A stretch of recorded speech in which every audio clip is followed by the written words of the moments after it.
Welcome to WFN's Extra Time Football Podcast. You can email the show at admin@worldfooty.net or alternatively, post a comment on our Facebook page or Twitter feed.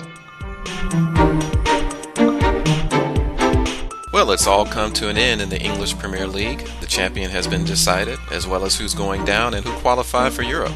Now the silly season is upon us, and there's still the matter of the championship playoff final between Ian Holloway's Crystal Palace and Gianfranco Zola's Watford.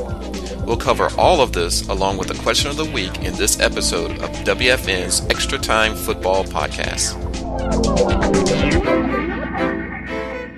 Hello, everyone, and welcome to the Extra Time Football Podcast. And, well, it's all mostly done in England, except for the matter of the lower league playoff final at Wembley. And we're going to be here to talk about that and a few other topics.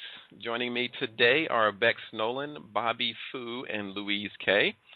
And with the first topic, I wanted to go into the final day of the Premier League matches. And despite much having already been decided at that time for that day, the final day did bring us a little bit of a lingering drama. And I wanted to ask each one on the panel what matches got your interest on that final day.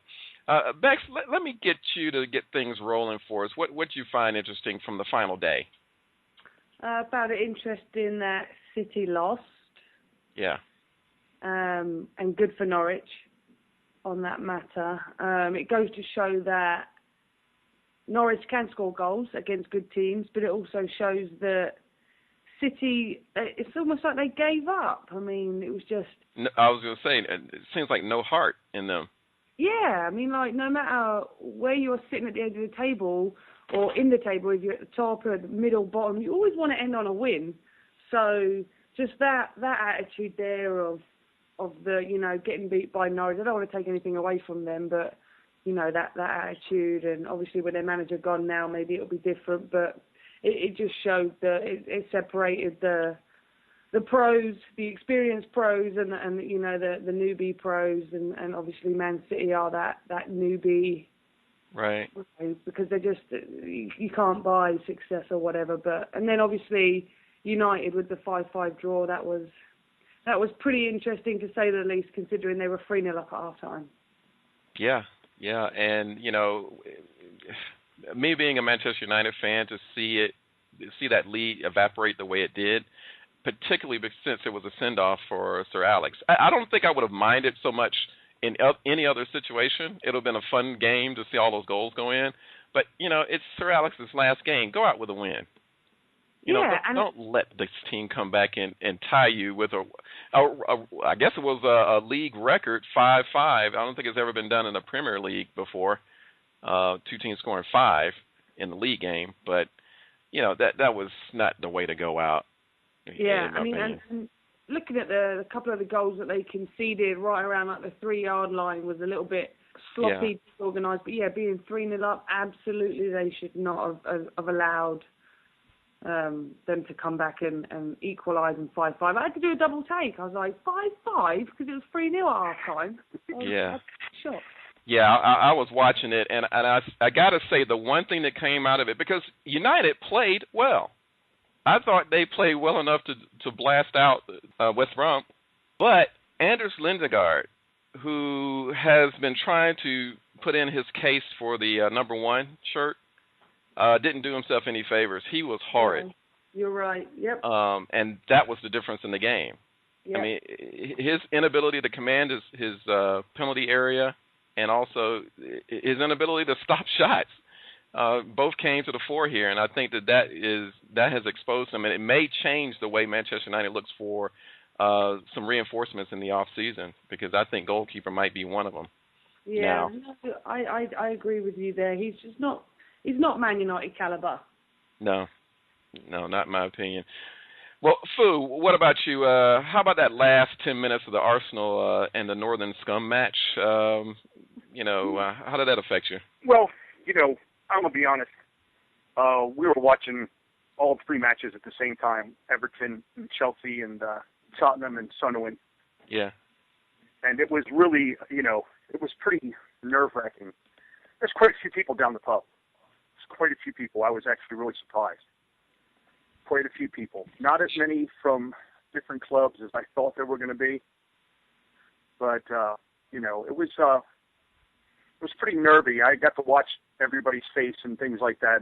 And that's what being around other supporters does for you. It gives you a much more palpable sense of anticipation and dread and all that other sort of emotions that went through your. The only thing is the fact that Newcastle really still didn't put any pressure on Arsenal. They really didn't. They might have had the ball, but they really didn't put any pressure on Arsenal, which is really, really surprising considering all the money they spent in January. Well, could it be that they didn't have the incentive to play the game as they should have? If they were fighting relegation or going for a Euro spot. Yeah, but you always want, like Rebecca said that City lost to Norwich, and there's just absolutely no way. Yeah. That should have happened. And they were at home. They were at home. Yeah, that's the other thing about City. How disgusting would I feel if I sat there and watched? I'm not saying everyone else is impervious to criticism. I know the Arsenal isn't impervious to criticism, and I hear it all the time on Talk Shit. But I'm going to be honest with you, second stingiest defense in the Premier League, best defense away from home. Yeah. That just tells loads better a story than just watching one match on Sunday. When Tottenham scored, we just went, well, that just means we have to hold on and win. That's all it means. Let's just go ahead and hold on and win. And, I always tell everybody, look, we're going to win. It really doesn't matter. And, of course, everybody's looking at me like I'm an idiot. You sure you didn't have any doubts? No. Listen. I told everybody all year long we're going to finish in third. Yeah. And we just missed out on third. Yeah. I'm not a WOB, and I'm not an AKB. I'm an Arsenal supporter. Right. Everybody can scream and holler at me and block me all they want on Twitter. But as far as I'm concerned, look, this is way better than 10th in December. Yeah. That's and that's the last 10 matches we had 26 points. When you consider if people just consider all the facts, you got to understand that this is a successful season for Arsenal. Yeah. Everybody they want a trophy, they want this, that, and the other thing, but you can't live in the past. This year is this year. And, next year is going to be a different year. And so, you got to let all this, we haven't had a trophy in such and such time. When I started to follow Manchester United, they hadn't had a trophy in 26 years. Yeah, quite a long time. Yeah, and, I was still a supporter. You stick with your team and stop slagging them off and support them. But anyway, let me get off my soapbox here. Any surprises about what Chelsea did? And I was a little bit surprised that they were able to get a result against Everton, considering the fixture schedule that they had. But they still managed to come out on top. They were at home. But any surprise there? No, not at all. They played in the Everton end of the field the entire time. Yeah, they did. It was really disgusting. That's as negative as I've seen Everton ever play. Yeah. And that's saying something, I think. That's saying something. That's the most negative I've ever seen Everton play. Really a shameful match as far as that goes. I was a little disappointed at Everton's efforts. Let me move on to Louise. How was your heart after that Arsenal match? Did you think it was slipping away for Arsenal, particularly in the first half? No, I was going to listen to the match because I was driving home, but I actually couldn't bear to listen to it because it just do me in, I think. It would stress me out and I could end up crashing while I was driving. But I was keeping an eye on the scores, and when it was the only two games that were 0-0 was us and Spurs, it was just kind of, I don't know. I was worried a little bit, and I'm glad we clinched it. And I'm glad that we came fourth, but I wish there would have been a bigger gap because Spurs are creeping up on us every year and it's getting closer and closer. But obviously, at the end of the day, we come fourth. We're in Champions League and they're not, and that's kind of all that was important, and that's what makes me happy. So It was good. It was a very, very good day. Yeah, that's what I was going to ask you. Overall, what did you think about Arsenal's performance, particularly in the second half of the season? Yeah, we did. As like Bobby said, like the last 10 games, was it 26 points? We're like the only team not to lose in the last 10 games. Yeah. And with the amount of stick that Arsenal have got and the amount of negativity and that, you know, everyone's saying that Wenger should be leaving and stuff. When we actually look at what we've done, you can't, like, you know, you can't. Well, you can fault us, but there's been a lot of good stuff going on with Arsenal. But it's like people just don't realise that because I think we just had a bit of a shaky start to the season. Yeah, and that was the point I made on Twitter. I was discussing it with Angry from the Special Ones podcast, and I was saying, you know, if Arsenal had put together the first half of the season like they did the second, they'd probably be champions right now. Yeah. Of the league. Right. You know, and you had a good run in the Champions League, and so the future is bright. And all this Piers Morgan talk about getting rid of Arsene Wenger is kind of, I don't know, it just sounds ridiculous to me. If you haven't got someone to replace him, what's the point? He's going to replace someone who's nowhere near as good. Well, I'd rather have Wenger, who perhaps isn't, you know, the best at the minute, rather than have someone who's even more so. Yeah, you know, and we have a saying here, the grass is always greener on the other side of the fence to a lot of people until you get over to the other side. Yeah. So that applies to football as well. But, you know, all this talk about manager, it brings up a point that I think Kurt brought up that he wanted us to consider. And, you know, interesting question is about the breed of manager that we're now dealing with. With Sir Alex, you know, he retires. Arguably, with that retirement, a time period is passing, you know, a certain management style. But my question is, based on what's happening with Sunderland with Paolo Di Canio. And before I ask the question, consider some points that Paolo has been doing in the past week. It's funny, once they were confirmed as safe, you know, they had survived the relegation drop, he actually literally jumped in the North Sea to celebrate. But some of the moves he's been making, he disowned Phil Bardsley, a former United player, as a matter of fact, after he had spent a night out on the town, and it cost him the following day in training. He's fined him, and I believe he's going to drop him from the squad. He's also fined 7 players for ignoring the fans after a match. I think after the Tottenham match.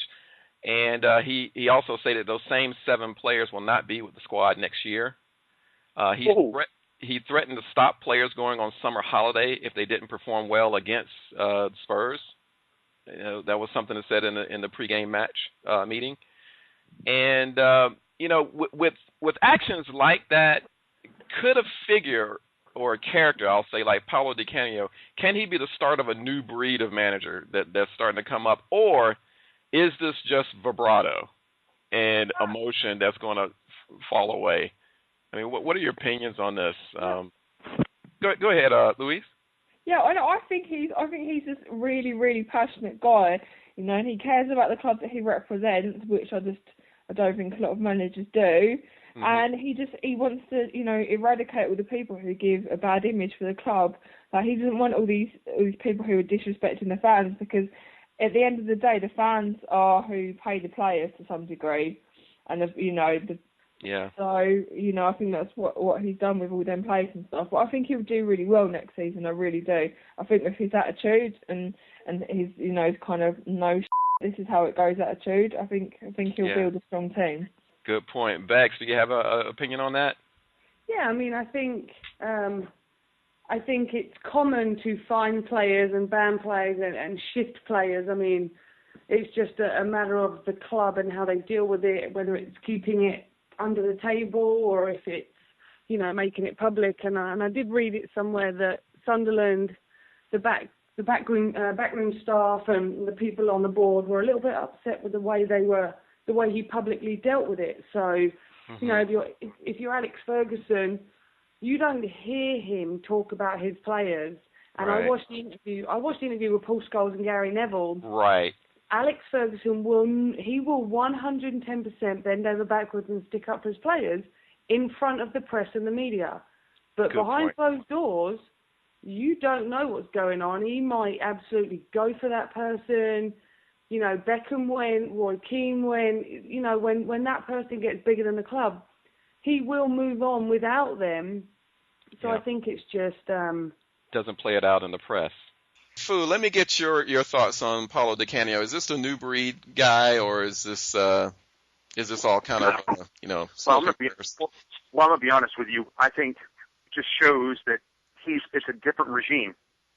Mm-hmm. He's putting his stamp on the team as a manager should, but not definitely a new manager. Mm-hmm. And he's letting all the players know the status quo is not acceptable. Right. The way you were acting, the way you were playing, the way you were upholding yourself in the eyes of the public are not acceptable. And, and you want a manager to do that. I mean, you want a manager, granted, sure, other managers don't do it the same, but, you have to look at it and admire the fact that the man has decided to put his stamp on the team right away, not waiting for the end of the year, not waiting for off season, any of that, right away, saying, look, you play for me. You don't play for anybody else. You play for, actually, what he really says is you're playing for these people that pay their money, and they want to see you acting like professional footballers. Okay. And deporting yourself with some sort of decorum and idea of what people's sports stars really are. Because footballers are no longer just worshipped in public. They're worshipped all over the world now. Oh, not just where you live in the community, but all over. As much as they want to separate themselves from us lowly people, mm-hmm. the fan, he's told them you can't do that. You have to, this is the way it's going to be because this is my team, and this is the way it's going to be done. Right. Granted, sure, some people might see it as heavy-handed, but for goodness sakes, I wish somebody would have said that to Peter Crouch many, many years ago. Hey, Crouchy, you don't belong here. Go away. Yeah.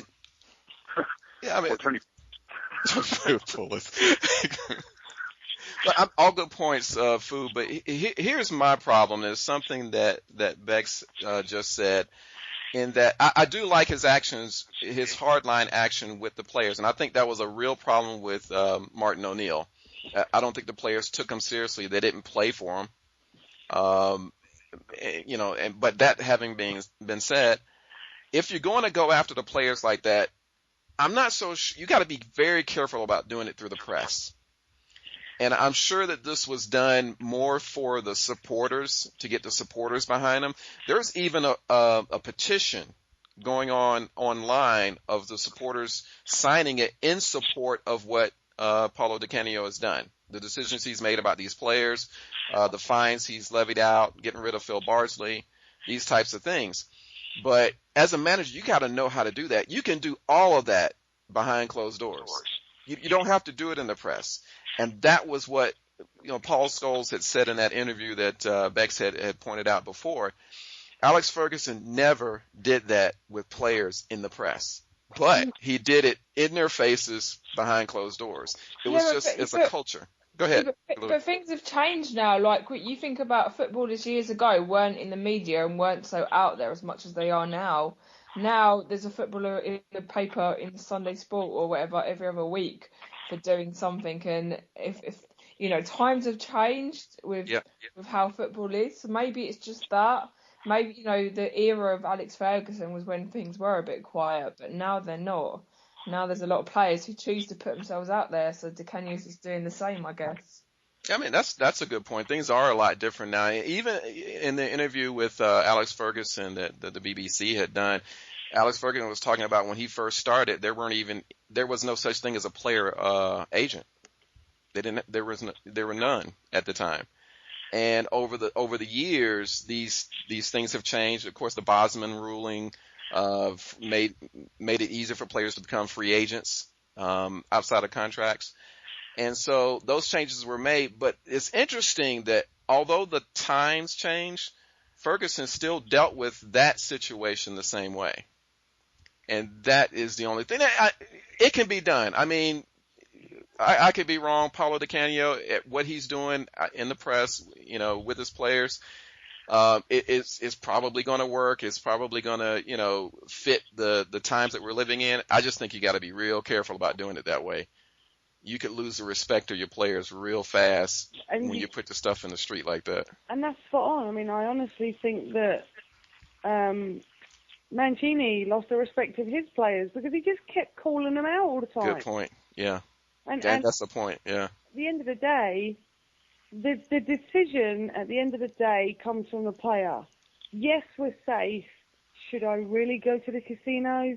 Probably not. I could at least wait one more week till we play our last game of the season, and then I can go and get absolutely off my rocker. Like, it's one more week. Just stay disciplined. It's not worth it. Yeah, but we'll have to see. We'll have to see. I like what he's done. I just doing it the way he's as loud as he's done in the press seems a bit over the top for me. And if I was a player there, I don't know how I'd feel about that. Well, I just feel like he's a little bit of a hypocrite because he was a nightmare as a player. Well, that's putting it mildly. Okay, Louise, what were you going to say? Go ahead. I think he's just kind of responding to the fans, and he's trying to give the fans a bit of a kind of a hint that changes are happening and things are going on. I know, for one, being an Arsenal fan, if I knew some of the stuff that was going on, not about players but about the board and stuff, we'd be a lot happier. So I guess he's just letting the fans know what's going on, and maybe it's not the right thing to do, but I don't know. It's his way, isn't it? Now, I do agree with that. I think that is the reason he's done it for the supporters, because the supporters midway through the season, as positive as they felt about Martin O'Neill when he first came on and during the first year he was there, they were through with him, but midway through the season. And not only did the players lose faith in him, but the supporters were bad-mouthing him. And some of the stuff I've seen since then has been pretty horrid too. But yeah, I think that you're right, Louise. I think that DeCanio saw a need to shake up not only the players but the supporters and say, hey, there's a new sheriff in town, and I'm stamping my authority. It's not going to be the Martin O'Neill regime where we're passive aggressive. We're going to be in the people's faces and obnoxious and controversial. And I do believe that. But speaking of controversial, I just wanted to add one in there because we've had Tony Pulis, who is now no longer at Stoke.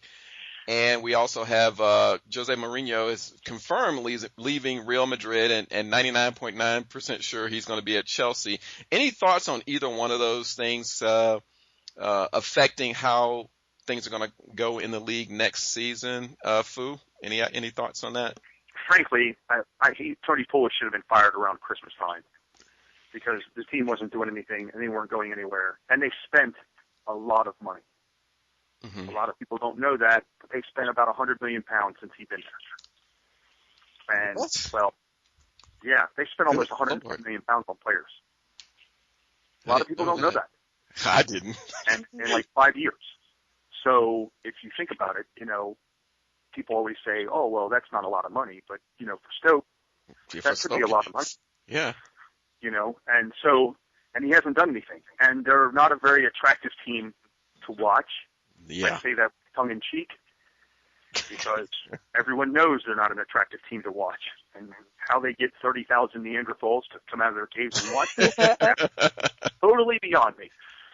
Because watching them play I would rather watch paint dry and shoot myself up with heroin, for crying out loud. I cannot believe. But and of course Mourinho going to Chelsea. Everybody says that's a done deal. I think it is, but I think Real Madrid are stupid if they're going to let him go because Carlo Ancelotti's not a good replacement as far as I'm concerned. Well, no, not there. But not only did they let him go, but they are not going to charge Chelsea the fee to break him out of that contract like they were before, which tells me they really want him gone. Oh, I guess they wanted him to leave then. Yeah, I guess so. That's just crazy. Nowadays, I guess it's about what people want and everything like that. Yeah. But who would want to take Stoke? They must have somebody lined up. Well, I don't know. I don't know. Like I said, who would want to go? They're going to have to change the entire team around and try and play football, for crying out loud. Hey, they might welcome Harry Redknapp there. He's been making noises lately. He's been making noises about how he wants out of his contract now, and I told you it wasn't going to go down. I wouldn't be surprised by anything right now. Either there No. or he's going somewhere. Right. We'll see. Bex, any thoughts on either the Tony Pulis issue or Mourinho coming to Chelsea? Yeah, just a quick opinion on both of them. I think that after seeing the end of the Premier League with Man United running away from it and the relegation battle being kind of sealed the week before the final, I welcome any form of shake-up on both ends. So I welcome Mourinho, being obviously a neutral because Leeds aren't in the Premier League. I welcome a shake-up from Mourinho. He will do that, and I think he will get the right response out of certain Chelsea players. And Pulis, that article that was sent out today was almost spot on from a fan's perspective, as far as he's done an excellent job to get Stoke where they are, but at the same time, before people start getting negative like they do with Wenger every time something's not going their way, he needed to go. So he did kind of get out just in time, I think. He didn't quite finish on top, but he certainly didn't finish too poorly. So I have no idea who's going to go to Stoke. That's going to be interesting because personally, if I was a manager, I wouldn't really be attracted to that club purely for like the types of players they have there and location and all that. But other than that, hopefully they can find someone that is the right fit for that club. Yeah, they must really want a challenge if they're going to take that job. Yes, the manager, seriously. Yeah. Louise, any thoughts on either one of those stories? No, I mean, it's going to be obviously great to see Mourinho back in the Premier League, but I don't think it's going to make a great deal of difference, to be honest. I don't know. I think it's the only thing that's really going to shake up the league, I guess, is Ferguson leaving. But other than that, I don't think, not from my point of view anyway. Yeah, I guess I might be the only one that looks at that Chelsea situation and think to myself, why make a change? with the way that Chelsea finished the league out, winning the Europa League title, and then you're going to go ahead and change managers and bring back somebody that didn't get along with the owner. But teams nowadays, they don't give their managers enough time. It's like literally one season, you mess up, you're out. And you need time to grow with a team and to understand them and that and to build them together. Absolutely. You can't just be in a job for 5 minutes and then that's it. It's ridiculous. Yeah, I mean, and particularly in this case because it wasn't even a bad year, like Sunderland's situation. This team was successful, and with a manager with a proven track record of winning cups and so forth, and so it's just really weird to me to see that happen at this time because you wonder, is this going to shake up the team in a negative way? I know it's Mourinho and he's a second coming of whatever, but still, why now? When I look at Arsenal, Manchester United, even Everton at the time, they have guys that have been there for a while. And it helps with the continuity. So I just don't understand this chopping and changing every year kind of thing going on. But, they got trophies and they're successful. So I guess that's their method. But, and I don't know. We'll see. We'll see next year. But the remaining competition in England is the championship playoffs, the final that's going to be at Wembley this weekend. Actually, I think it's Monday. And we do have Watford going against Crystal Palace there. I want to get some thoughts on what you think about the match. I know that not everyone here really gets into, the second division, ball. But, if you have an opinion, just let's talk about it and see who you would prefer to have in the Premier League next season.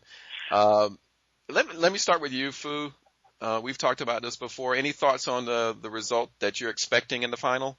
I'm going to be honest with you. It would be really neat to have, since QPR is out of the Premier League, to have another London derby, as far as Crystal Palace being in the London derby. But, I know a lot of people from the north side of London and outwards want Watford because then they could travel to Watford, and it's a little shorter distance for them. But, I like both teams. I like both managers. They both be good for the Premier League. Holloway is a, quote, a second manager. Yeah. Which, love his press conferences. I'm sure he and Mourinho will have a great time trying to hog all the headlines from each other. And Di Canio. And Canio too. Yeah, a lot of characters.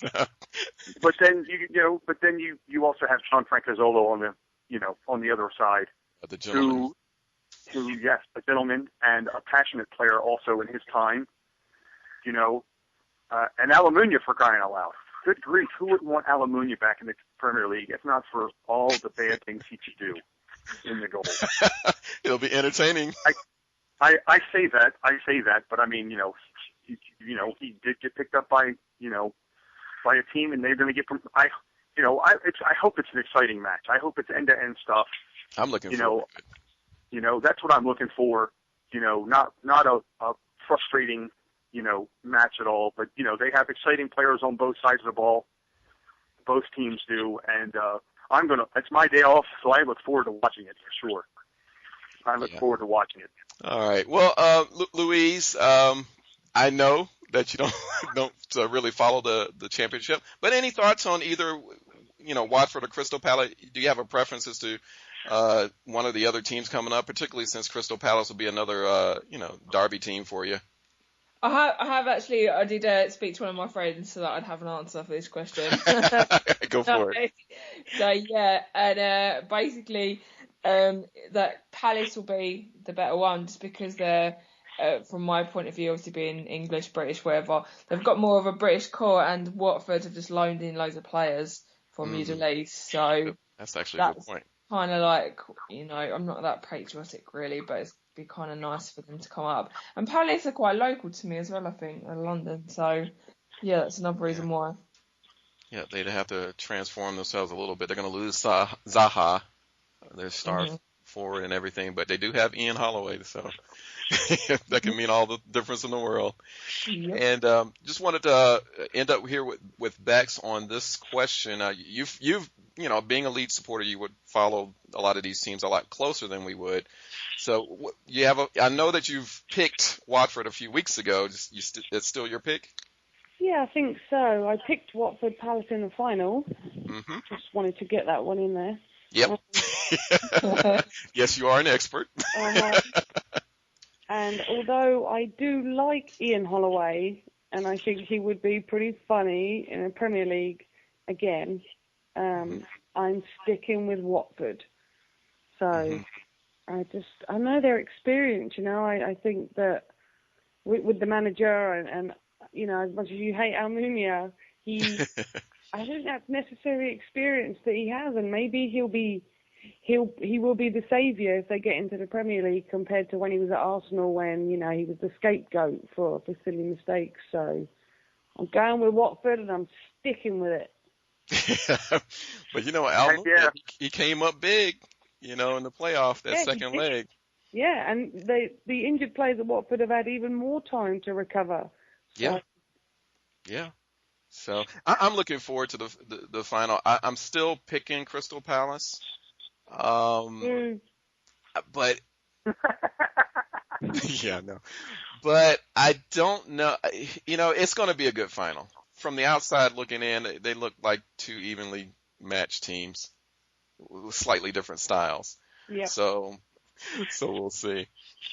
And before we get to the question of the week, I did want to go ahead and quickly ask each one about their own club from the year. What's your strongest thought from the performance of your club during the year? The most positive thing, and maybe the most negative thing that happened for your club. What you're most unhappy about? Louise, you have any thoughts on that question? Yeah, definitely. The most positive thing, obviously, is that our last 10 games, we was unbeaten. Obviously, we drew 2, I think, but we was unbeaten, and that's really good. The negative thing, obviously, is going to be the spending aspect. That's something that's got to change. Just think what we can do if a bit of money's, spent to get a couple of decent core players. I think that could make all the difference, and who knows, maybe next year we might actually win something. Yeah, I think I read somewhere that they got $70 million in the kitty just for transfers this summer. So it'll be interesting to see if they use it. Bex, yeah. Bex, what about these? What are your thoughts on positive and negative for the year? That's a good question. I think the only positive thing I can take out of Leeds this season was survival. And negative, we've got to stop selling our best players. Yeah. Because at the end of the day, like what's frustrating is we're selling our players to Norwich, who are a very mediocre team, where if the player chooses to stay at Leeds for the last 3 to 4 months of the season, they could be in the Premier League with Leeds, that will almost be on the same level as a Norwich. So I don't see why we're so quick to sell those players. We've got to get a couple more experienced players in, keep them, and really look to grow as a team. So that was negative for me, and positive for me right now is getting rid of Warnock and surviving in the Championship. Is the reason that selling is going on, is that kind of linked to Ken Bates? And is he going to stick around? Or is it, what's happening with him? I sure hope he doesn't stick around. I guess, I don't know if it is with Ken Bates. He's been there a while, hasn't he? I mean, we had a habit of selling our best players even when we were in the Premier League, and he wasn't. It was Peter Ridsdale back then, so it's a common theme for Leeds, just like Everton getting good players and then going to bigger clubs. It's normal. It's going to happen in those types of clubs. I don't want to blame everything on Ken Bates, but if he's there for another season, then I will start pointing the finger. Well, and I thought that he had said that he was going to leave, so I'm still surprised that he's still there, unless I just don't know something. Yeah, he did say he was going to leave at the end of the season, but he does seem to be lingering, so I don't know. We'll see. Yeah, I guess that's another thing to watch in the summertime for sure. Exactly. Fu, what about you? The good, the bad, the ugly for Arsenal, in your opinion. The bad is not getting rid of the players we need to get rid of and free up some money. Not having done that this year and not doing it over the summer. That will be the bad. Okay. The good is the fact that we replaced 30-some-odd goals, 37 or 38 goals with 45 goals. We got rid of Song and Van Persie. Yeah. We got Giroud, Cazorla, and Podolski. And I don't know, and I think, in Theo's goals added in there, we got 45 goals. That's, replacing that really helped, as much as everyone didn't wanted to say otherwise. That was pretty good, I feel. People getting their feet wet, people learning how fast the game is and how physical it is. That's great. Fifth best defensive record in the Premier League at home, which for the Arsenal comes as a big shock. Yeah. After recent times, anyway, right? Yeah, they didn't sing 1-0 to the Arsenal for nothing. I know we were a negative team, but still, a lot of people hold on to that, But, and the fact that it seemed like, well, how about this? Vermaelen losing the captaincy. Yeah. That's pretty ugly. And maybe not even playing for the club next year. We'll see. Okay. All right. Well, I'll just put in a little bit about Manchester United. Obviously, the title is a good one. Even with Sir Alex going off, which is unlike other people, I think it's the right time for him. He's going in with a hip operation at the end of the season. I could see something going on with his health in recent interviews. I don't know if there's something more serious that's going on with him, but the fact that he's able to stay on as director, kind of guide the way for Moyes, I think is another good thing. I was a little disappointed in the style of some of the play, but in the other hand, I think that we have some players that are going out, Giggs is going to play another year, but I think he's going to more of a coaching role along with Scholes. And Ferguson, although he's left the club in pretty good position with a good mix of youth, good mix of age and youth together. And so I think they don't need to change a lot of things or acquire too much. They just need to keep going and see if Moyes can pick up where Sir Alex left off.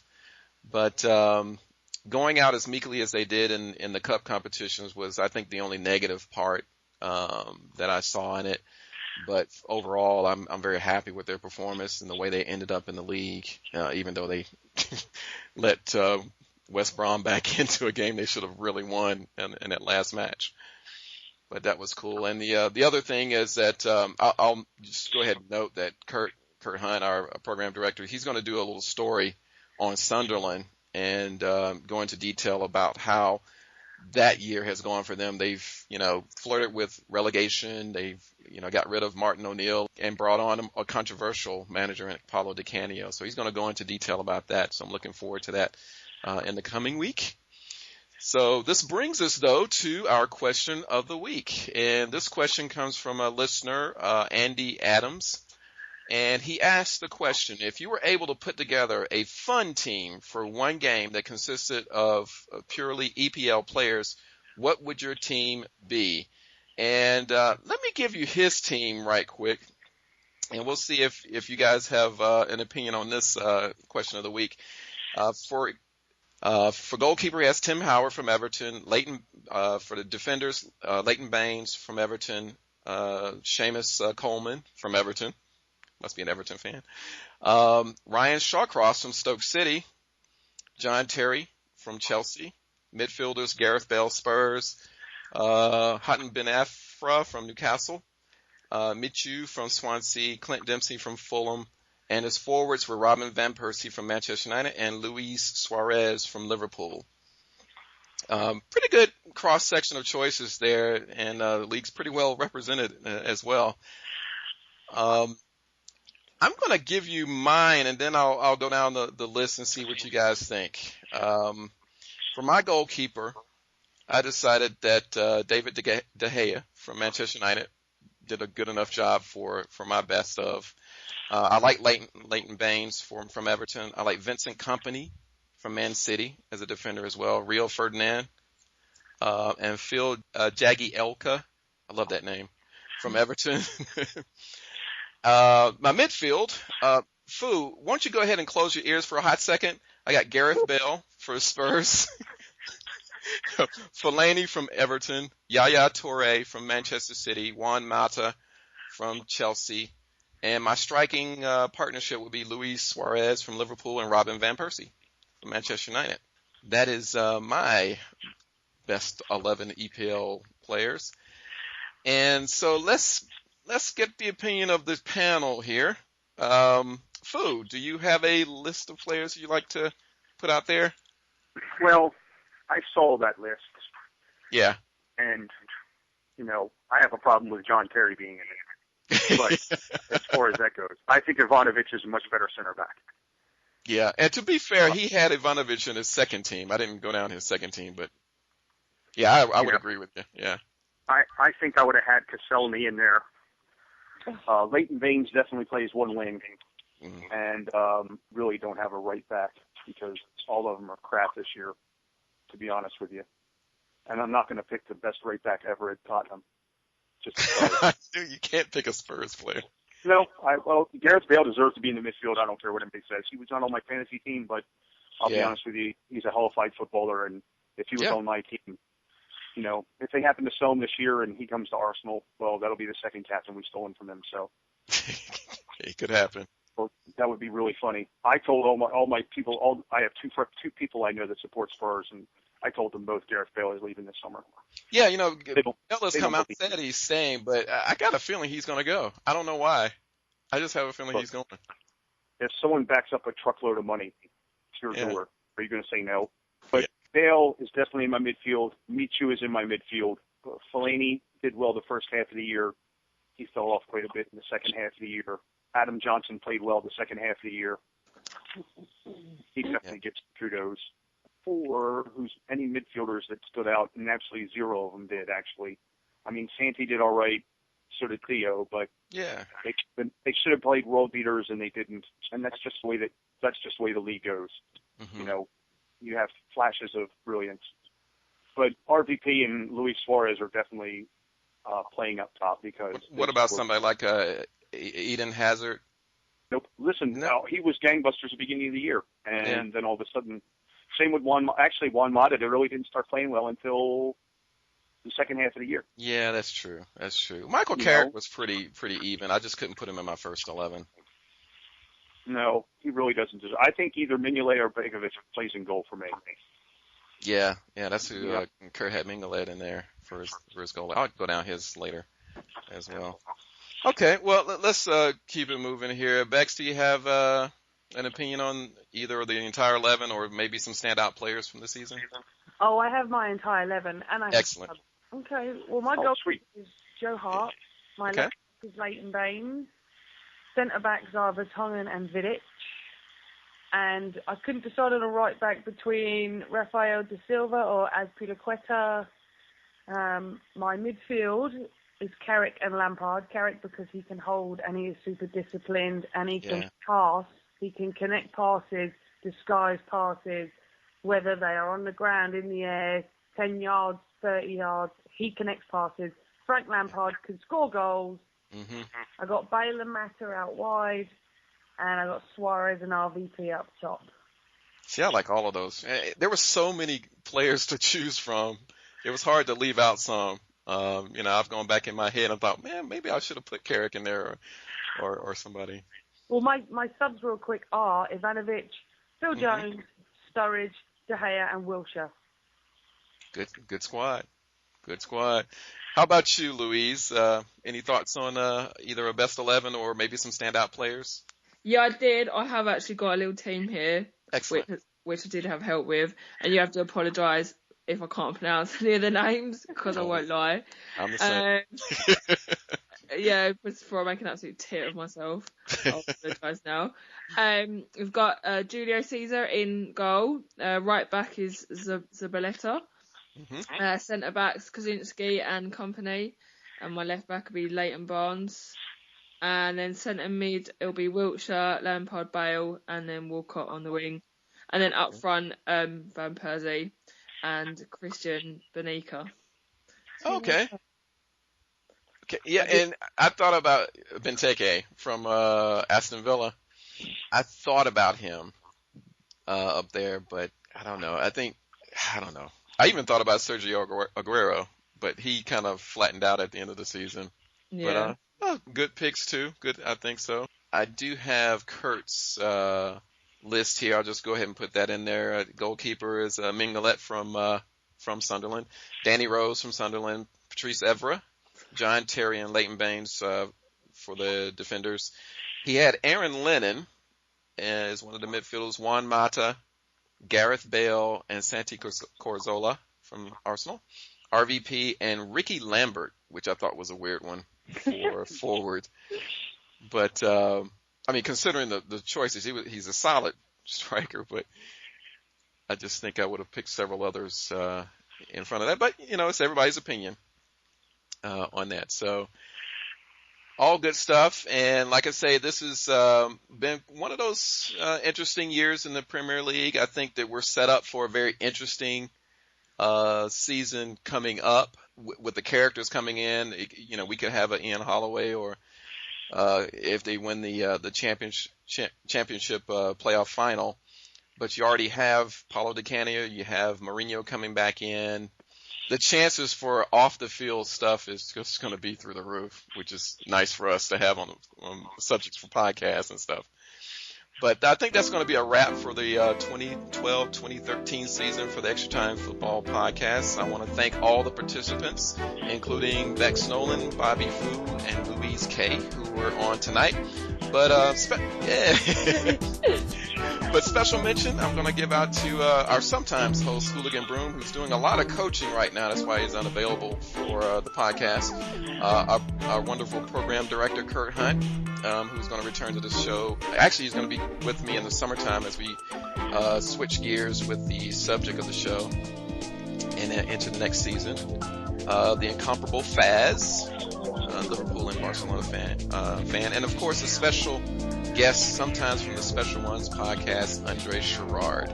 We'll have a bit of a different show, as I said before, in the off season, so stay tuned on the social nets for details on that.